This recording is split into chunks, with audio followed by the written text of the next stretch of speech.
भारत के एक दूर दराज हिस्से में घने जंगलों और धुंध से घिरे एक छोटे से गांव का नाम था भैरवपुर। बाहर की दुनिया से कटा हुआ ये गांव मानो वक्त के किसी भूले बिसरे कोने में छुपा हुआ था। गांव के बीचों बीच था एक पुराना तालाब, नागवाड़ी तालाब। कोई भी वहां नहीं जाता था। बच्चों को वहां खेलने से मना किया जाता था और बूढ़े लोग उसे श्रापित तालाब कहते थे। लेकिन यह सिर्फ डराने वाली कहानियां नहीं थीं।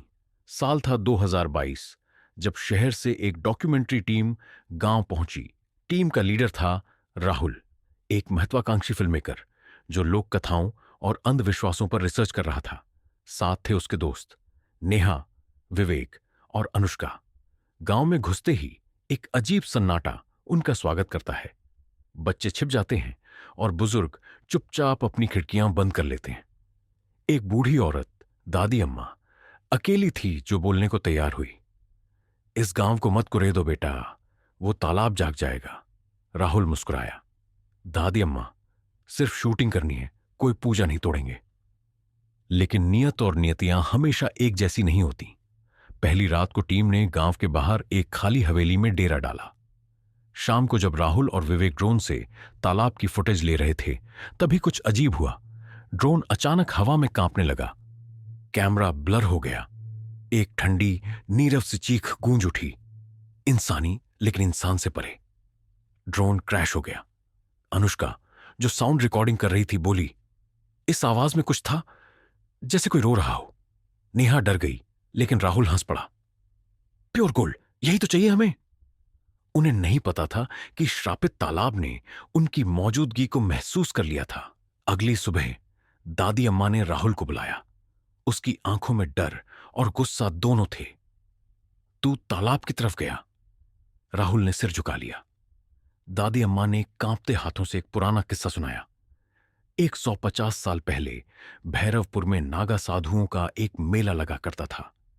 एक बार गांव की एक लड़की चंपा को वहां के एक साधु ने अपनी तपस्या में विघ्न डालने के आरोप में तालाब में जिंदा गाड़ दिया। उसकी आखिरी चीख थी, मैं लौट कर आऊंगी और हर जन्म में इस गांव को लहूलुहान कर दूंगी। उसके बाद हर 50 साल में तालाब से चीखें आने लगीं। पानी लाल हो जाता, बच्चे गायब हो जाते और गांव पर हिंसा का साया मंडराता। 2022 वह साल था जब चक्र फिर पूरा हो रहा था। रात होते ही एक अनहोनी घट गई। विवेक तालाब के पास कैमरा ट्राइपॉड लेने गया था। काफी देर बाद भी वापस नहीं आया। राहुल और बाकी उसे ढूंढने निकले। पेड़ों के बीच कुछ चमकता दिखा, विवेक का कैमरा, और पास में उसकी गर्दन मरोड़ी हुई लाश। उसकी आंखें फटी हुई थीं, जैसे उसने कुछ ऐसा देखा हो जो इंसान सह न सके। तालाब के पानी में लहरें उठ रही थीं, बिना किसी हवा के। नेहा चिल्लाई, हमें यहां से निकलना होगा, लेकिन रास्ता बंद हो चुका था। गांव के बाहर की सड़क कीचड़ में डूबी, पेड़ों से घिरी, गायब हो चुकी थी। भैरवपुर अब एक कब्रगाह बन चुका था। तीसरी रात अनुष्का को सपने में चंपा दिखी। उसकी आंखें काली, बाल लंबे और चेहरे पर पीड़ा का पहाड़। तुम सबने मुझे जगाया है, अब हर एक को ले जाऊंगी, वो सब जिन्होंने मुझे मिटा दिया। सपने से जागते ही अनुष्का ने एक तांत्रिक किताब खंगाली जो हवेली में मिली थी, तलस्थली भूतविधा। उसमें लिखा था। नेहा को याद आया, दादी अम्मा ने चंपा की चूड़ी बचाकर रखी थी। शायद वो आत्मा को रोक सकती थी। बारिश शुरू हो गई थी। गांव की गलियों में पानी बह रहा था, लेकिन तालाब का पानी नीचे जाने की बजाय ऊपर चढ़ रहा था। टीम ने तालाब के पास पूजा का आयोजन किया।